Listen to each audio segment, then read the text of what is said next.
ഞാൻ നിങ്ങളോട് ഒരു ചോദ്യം ചോദിക്കട്ടെ. നിങ്ങളുടെ കമ്പനിയിൽ ഒരു ലെബനീസ് സഹപ്രവർത്തകൻ ഉണ്ടോ? അല്ലെങ്കിൽ മുമ്പ് ജോലി ചെയ്തിരുന്നോ കൂടെ? ദുബൈയിലോ ഷാർജയിലോ അബുദാബിയിലോ എവിടെയുമാകട്ടെ. നമ്മുടെ മലയാളികളുടെ കൂടെ ജോലി ചെയ്യുന്ന ഒട്ടനവധി ലെബനീസ് വംശജരുണ്ട്. 2019 ശേഷം നിങ്ങൾ അവരുടെ മുഖം ശ്രദ്ധിച്ചിട്ടുണ്ട്. വലിയൊരു മാറ്റം അവിടെ കാണാം. എൻ്റെ ഒരു സുഹൃത്തുണ്ട്, ബെയ്റൂട്ടിൽ നിന്ന് വരുന്ന എഞ്ചിനീയർ. 20 വർഷം സൗദിയിൽ കഷ്ടപ്പെട്ട് സമ്പാദിച്ച പണം മുഴുവൻ അയാൾ ബെയ്റൂട്ടിലെ ബാങ്കിൽ ഡോളർ അക്കൗണ്ടിൽ. അത് സുരക്ഷിതമാണെന്ന് ബാങ്കുകാർ അയാളെ വർഷങ്ങളോളം വിശ്വസിപ്പിച്ചു. പക്ഷേ 2019 ഒരു ദിവസം ലെബനീസ് സർക്കാർ പെട്ടെന്ന് ഒരു പ്രഖ്യാപനം നടത്തി. ബാങ്കുകൾ ഇനി ഡോളർ നൽകില്ല. നിങ്ങളുടെ അക്കൗണ്ടിൽ പണം ഉണ്ടെങ്കിലും ഇത് നിങ്ങൾക്ക് ലഭിക്കില്ല. വേണമെങ്കിൽ ലോക്കൽ കറൻസിയിൽ പിൻവലിക്കാം, അതും ബാങ്ക് നിശ്ചയിക്കുന്ന വളരെ കുറഞ്ഞ നിരക്കിൽ. അയാളുടെ 25 വർഷത്തെ സമ്പാദ്യം ലെബനീസ് പൗണ്ടിലേക്ക് മാറ്റിയപ്പോൾ അതിന്റെ മൂല്യത്തിന്റെ 98% നഷ്ടം. $50,000 നിക്ഷേപം ഉണ്ടായിരുന്ന അയാൾക്ക് കറൻസി മാറ്റി കിട്ടിയപ്പോൾ വിപണിയിൽ അതിന് വെറും $1,000 വിലയെ ഉണ്ടായി. $49,000, അതായത് 25 വർഷത്തെ ചോര നീരാക്കിയ അധ്വാനം ഒറ്റ രാത്രി കൊണ്ട് ഉരുകിപ്പോയി. ചില ലെബനീസ് ജനങ്ങൾ തോക്കും കത്തിയും കൊണ്ട് ബാങ്കിൽ കയറിയ വാർത്ത നിങ്ങൾ കണ്ടിട്ടുണ്ടാവും. മറ്റുള്ളവരുടെ പണം മോഷ്ടിക്കാനല്ല, സ്വന്തം പണം തിരിച്ചെടുക്കാൻ. പോലീസ് പോലും അവരെ തടഞ്ഞില്ല. കാരണം ജനങ്ങൾ അവരെ വീരന്മാരായിട്ടാണ് കരുതിയത്. ഇത് 100 വർഷം മുമ്പുള്ള ഒരു കഥയൊന്നുമല്ല സുഹൃത്തെ. ഇത് നമ്മുടെ കാലത്ത് നമ്മുടെ കൂടെ ജോലി ചെയ്യുന്നവർക്ക് സംഭവിച്ചതാണ്. ഇതെന്തുകൊണ്ടാണ് സംഭവിച്ചത്? ഒരു രാജ്യത്തിന്റെ കറൻസിക്ക് എങ്ങനെയാണ് ഒറ്റ രാത്രി കൊണ്ട് വിലയില്ലാതാവുന്നത്? ഈ ചോദ്യത്തിന്റെ ഉത്തരം യഥാർത്ഥത്തിൽ പണത്തിന്റെ ചരിത്രത്തിലേക്കാണ് വഴി നയിക്കുന്നത്. പക്ഷേ പ്രശ്നം എന്താണെന്ന് വെച്ചാൽ, നമ്മൾ സ്കൂളിൽ പണ്ട് പഠിച്ച ചരിത്രം പല കാര്യങ്ങളിലും തെറ്റാണ്, പ്രത്യേകിച്ച് പണത്തിന്റെ കാര്യത്തിൽ. നമ്മളെല്ലാം പഠിച്ചിട്ടുണ്ട്, പണ്ട് മനുഷ്യൻ സാധനങ്ങൾക്ക് പകരം സാധനങ്ങൾ കൈമാറുന്ന ബാർട്ടർ എന്ന സിസ്റ്റം ഇത് ഉപയോഗിച്ചിരുന്നു നമ്മൾ കേട്ടിട്ടുണ്ട്. ഇതായിരുന്നു തുടക്കമെന്ന് കേട്ടിട്ടുണ്ട്. ഞാൻ ഗോതമ്പ് തരാം, നീ എനിക്ക് മീൻ താ. ഇതായിരുന്നു ആ രീതി. പിന്നീട് അത് ബുദ്ധിമുട്ടായപ്പോൾ പണം കണ്ടുപിടിച്ചു എന്നുമാണ് നമ്മൾ പാഠപുസ്തകങ്ങളിലൊക്കെ പറയുന്നത്.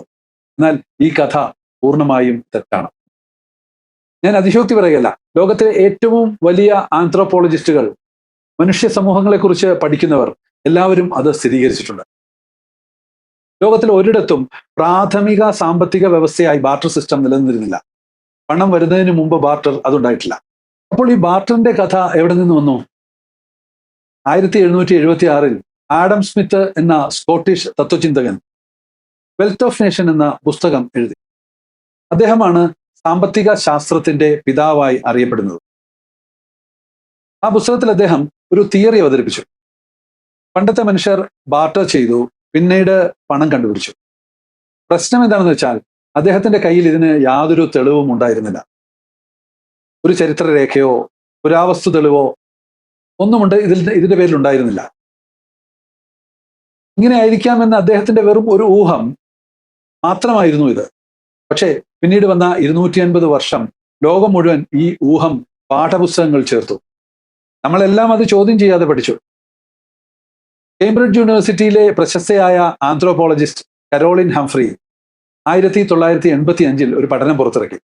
അതിലവർ വ്യക്തമായി പറഞ്ഞു, പണം വരുന്നതിന് മുമ്പ് ലോകത്ത് ഒരിടത്തും ബാർട്ടർ ഇക്കോണമി ഉണ്ടായിരുന്നില്ല.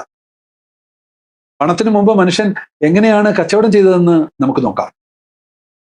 ഇവിടെയാണ് രസകരമായ ഒരു കാര്യമുള്ളത്. ബാർട്ടർ സിസ്റ്റം ലോകത്തുണ്ട്, പക്ഷെ അത് പണത്തിന് മുമ്പല്ല വരുന്നത്, മറിച്ച് പണം തകർന്നതിന് ശേഷമാണ് വരുന്നത്. അതായത് ഒരു സമൂഹത്തിലെ പണവ്യവസ്ഥ പൂർണ്ണമായി പരാജയപ്പെടുമ്പോൾ, ജനങ്ങൾ നിസ്സഹായരാകുമ്പോൾ ഒരു എമർജൻസി സിസ്റ്റം എന്ന നിലയിലാണ് ബാർട്ടർ സിസ്റ്റം നിലവിൽ വരുന്നത്. ഉദാഹരണത്തിന് 1990-കളിൽ സോവിയറ്റ് യൂണിയൻ തകർന്നപ്പോൾ റഷ്യൻ റൂബിളിന് വിലയില്ലാതായി. അന്ന് ജനങ്ങൾ പഴയ TV സെറ്റും വസ്ത്രങ്ങളും ഭക്ഷണവുമായി തെരുവിൽ പരസ്പരം കച്ചവടം ചെയ്തു. ഫാക്ടറികൾ ശമ്പളമായി വോഡ്ക കുപ്പികളും ടവലുകളും നൽകി. 2002 അർജന്റീനയിലും ഇത് തന്നെ സംഭവിച്ചു. ആഡം സ്മിത്ത് പറഞ്ഞത് ബാർട്ടർ വന്നു, ബാർട്ടർ സിസ്റ്റത്തിന് ശേഷം പണം വന്നു എന്നാണ്.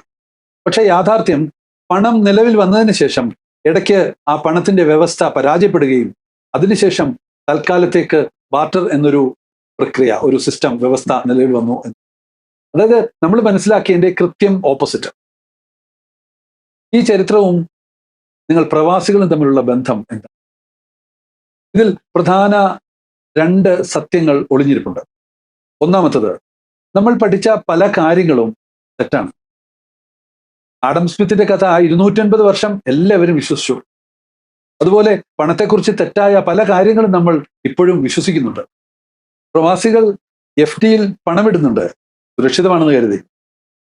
നാട്ടിൽ വലിയ വീട് പണിയുന്നു, അത് ഇൻവെസ്റ്റ്മെന്റ് ആണെന്ന് വിശ്വസിച്ചിട്ട്. ഇൻഷുറൻസ് പോളിസികൾ വാങ്ങുന്നുണ്ട്, അതൊരു സേവിങ്സ് ആണെന്ന് കരുതി. ഈ വിശ്വാസങ്ങളൊക്കെ ചോദ്യം ചെയ്യപ്പെടേണ്ടതാണ്. രണ്ടാമത്തത്, ഏതൊരു കറൻസിയും എപ്പോൾ വേണമെങ്കിലും തകരാം. ലെബനീസ് ജനങ്ങൾ ഒരിക്കലും കരുതിയില്ല തങ്ങളുടെ സമ്പാദ്യം 98% ഉരുകിപ്പോകുന്നു. അർജന്റീനക്കാർ കരുതിയില്ല ഒറ്റ രാത്രി കൊണ്ട് ബാങ്ക് അക്കൗണ്ട് മരവിപ്പിക്കുന്നു. ഇതൊരു അന്യരാജ്യത്തെ പ്രശ്നമല്ല സുഹൃത്തുക്കളെ. ഇന്ത്യൻ രൂപയ്ക്കും ഇത് സംഭവിക്കില്ല എന്ന് ഉറപ്പിച്ചു പറയാൻ ആർക്കും പറ്റില്ലല്ലോ. 2002 ശ്രീലങ്കയിൽ നമ്മളത് കണ്ടു. പാകിസ്ഥാൻ ഇപ്പോൾ അതിന്റെ വക്കീലാണ്. പ്രവാസികളുടെ ഏറ്റവും വലിയ ബലഹീനത എന്താണെന്നറിയാമോ? നിങ്ങളുടെ മുഴുവൻ സമ്പാദ്യവും ഒറ്റ കറൻസിയിലാണ്. അതെന്നും സുരക്ഷിതമായിരിക്കുമെന്ന് നിങ്ങളുടെ അമിത ആത്മവിശ്വാസം, അത് ഏറ്റവും വലിയ അപകടവുമാണ്. അപ്പോൾ സ്വാഭാവികമായ ഒരു ചോദ്യം വരണം, പണത്തിന് മുമ്പ് ബാർട്ടർ ഇല്ലായിരുന്നുവെങ്കിൽ പിന്നെ മനുഷ്യൻ എങ്ങനെയാണ് ക്രയവിക്രയം ചെയ്തിരുന്നത്? ഉത്തരം നിങ്ങളെ അത്ഭുതപ്പെടുത്തും. പണത്തിന് മുമ്പ് വന്നത് കടം അഥവാ ഡെപ്റ്റ് ആയിരുന്നു. പണമില്ലാതെ എങ്ങനെ കടം വരും? നിങ്ങളിങ്ങനെ ചോദിച്ചേക്കാം. ലോജിക്കിന് വിരുദ്ധമാണല്ലോ ഇത്.